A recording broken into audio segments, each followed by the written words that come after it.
இந்த நாளுக்கான கர்த்தருடைய வார்த்தை, நீங்கள் காற்றையும் காண மாட்டீர்கள், மழையையும் காண மாட்டீர்கள், ஆனாலும் நீங்களும் உங்கள் ஆடு மாடுகளும் உங்கள் மிருக ஜீவன்களும் குடிக்கும்படிக்கு இந்த பள்ளத்தாக்கு தண்ணீரால் நிரப்பப்படும் என்று கர்த்தர் சொல்கின்றார்.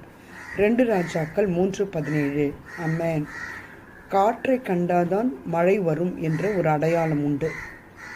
ஆனால் இந்த இடத்துல காற்றும் இருக்காது, மழையும் இருக்காது. ஆனால் நீங்கள் எதிர்பார்க்கும் காரியம் நடக்கும் என்ற வாக்கு தத்துவத்தை எலிசாவின் தீர்க்கதரிசியின் மூலியமாய் சொல்லப்பட்டது.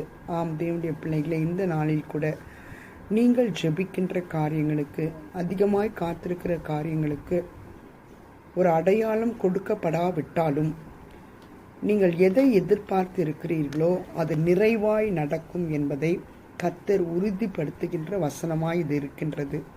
காற்றும் இருக்காதாம், மழையும் இருக்காதாம், ஆனாலும் ஆடு மாடுகளும் மிருக ஜீவன்களும் குடித்து உங்களுடைய பள்ளத்தாக்குகள்லாம் தண்ணீராலே நிரப்பப்படும். அந்த இடத்துல செழுமையும் ஆசீர்வாதமும் இருக்கும் என்பதை, அது இனி வனாந்திரமாய் இருக்காது, ஆசீர்வாதமான மழையாய் இருக்கும். ஆம், உம்முடைய காரியத்தில் அப்படியாகவே செய்வேன் என்பதை இன்று கர்த்தர் உறுதிப்படுத்துகின்ற நாளாயிருக்கிறது. இதை விசுவாசிப்போம். கர்த்தருடைய ஆசீர்வாதத்தை நிறைவாய் பெற்றுக்கொள்ள கர்த்தர் கிருபை செய்வாராக. ஆமென். God bless you.